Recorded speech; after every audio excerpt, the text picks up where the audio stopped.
시간 진행하세요. 네, 합니다. 저 박상영 증인 한 번만 좀 더 나와주시고 영상 좀 틀어주세요. 저는 박상영 증인의 오전 증언 내용은 그 민주당 이재명 대표의 사법방해 행위가 국민 앞에 드러난 중요한 장면이라고 생각합니다. 아마 이분 저는 민주당에 있을 때는 몇 번 뵀었거든요. 몇 번 뵙기도 하고. 네네.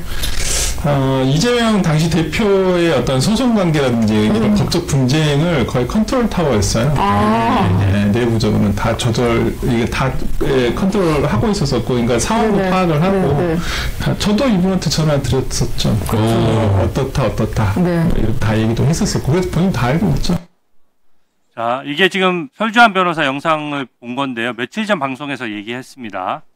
이 요지는 김현지 부속실장이 법적 쟁송을 총괄했고 본인도 김현지와 소통한 적이 있다는 말이고요. 이거는 지금 법적 쟁송이 뭐겠습니까? 뭐 민사소송 같은 건 없었거든요. 그러니까 쌍방울 대북 송금 사건, 김용의 불법 대선 자금 사건 이런 것들을 말하는 겁니다. 속보가 떴는데 설주한 변호사가 김현지 부속실장과 소통했다는 점을 인정했다고 합니다. 증인께 좀 여쭤보고 싶은데 몇 가지만.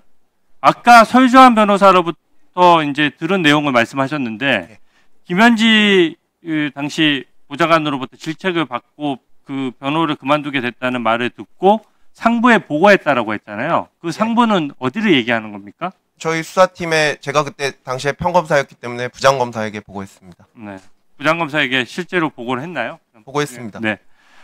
그리고 이화영 부지사가 자백을 하고 3일 뒤에 설주한 변호사가 잘렸는데 그 다음에 선임되지 않은 변호사들이 수사 과정에서 막 난립을 했다라는 증언도 아까 오전에 잠깐 하셨어요. 맞습니다. 당시 상황을 좀 말씀해 주세요.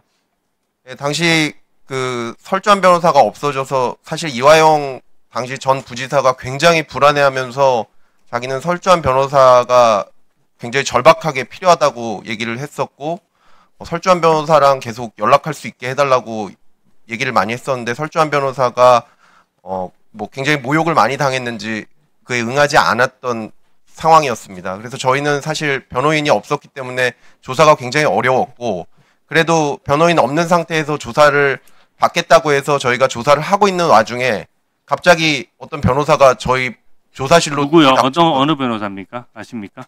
서상윤 변호사였습니다. 네. 네, 근데 그때 당시 바로 들이닥쳐서 조사를 방해했습니다. 조사를 하지 말라고. 근데 선임이 안 된 변호사인데 그럼 선임 관계가 없는데 누가 선임을 해서 보낸 거죠? 선임 관계가 아예 없었고 네. 그 수기로 선임계를 써서 와서 지금 여기서 도장을 받겠다고 해서 그런데 이화영 부지사 그때 당시에 거절했고 저는 이게 일종의 좀 사법 테러가 일어난 상황이라고 생각해서 즉시 상부에 보고했고 그다음 그 서상윤 변호사에 대해서는 조치를 취해줄 것을 요청을 드렸었습니다. 예. 이화영이 증인으로부터 협박받았다는 식으로 아까 또 언뜻 얘기를 했어요. 그런 사실 있습니까? 예, 전혀 없고 당시 이화영 부지사는 뭐 민주당 측이든 어느 측이든 거의 무제한적으로 접견이 이루어지고 있는 상황이었습니다. 예, 그래서 만약에 그런 일이 있었다면 그런 것들이 모두 다 알려지지 않았겠습니까? 네, 이화영 부지사 잠깐 증인석에 나와주세요. 네, 들어가십시오.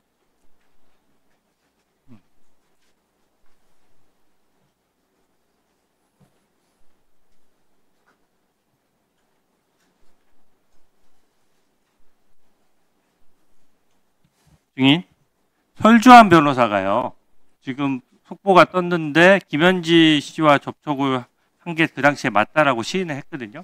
당시 설주한 변호사가 그만두게 된 경위에 대해서 증인은 정확히 알고 있는 겁니까? 저는 잘 모르겠습니다. 네. 그러면 다만 제가 아니 그 김현지 변호사랑 김현지 보좌관과 접촉했는지 여부를 증인은 정확히 모른다는 건가요? 저는 잘 모릅니다. 네.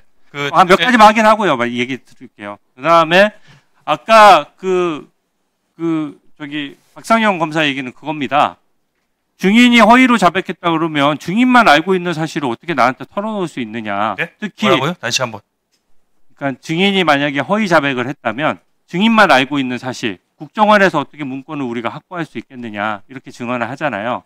국정원에 무슨 말인지 취지를 잘 못 이게. 국정원에 먼 친척이나 먼 인척이 직원이 있습니까? 그래서 그 사실을 박상용 검사에게 설명해 준 적이 있나요? 아니 저는 그러니까 국정원 직원 중에 아는 사람 있어요, 없어요? 제가 답변할 수 있는 거 네. 잠깐만 해주세요. 그러니까 저는 계속 이렇게 김성태가 대답부터 하고 말을 하세요. 지금 시간이 거를 없으니까. 네. 저와 이재명 당시 도지사가 관련됐다고 자꾸 프레임을 만들기에 제가 초지일관 얘기한 게 뭐냐면 그거는 국정원에서 제가 한 걸 다 알고 있기 때문에 국정원에 확인해 보면 다 나의 무고함, 무혐의가 밝혀질 것이다. 이렇게 계속 제가 국정원 직원은 당연히 검찰에서도 알고 있었죠. 네. 아니, 그걸 뭐 국정원 직원 이름을 여기서 얘기합니까? 아까도 몇 차례 얘기했죠. 좀 들으십시오. 몇 차례 얘기했습니다. 그 사람과 저와의 관계는. 그러니까 같은 동네에 살았던 사람이라고요. 예, 예, 예. 아닙니다.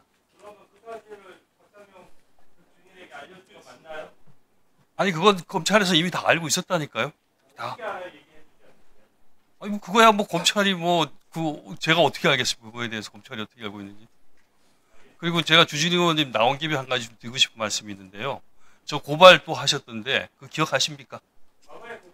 그거 아직도 계속 고발을 유지하십니까?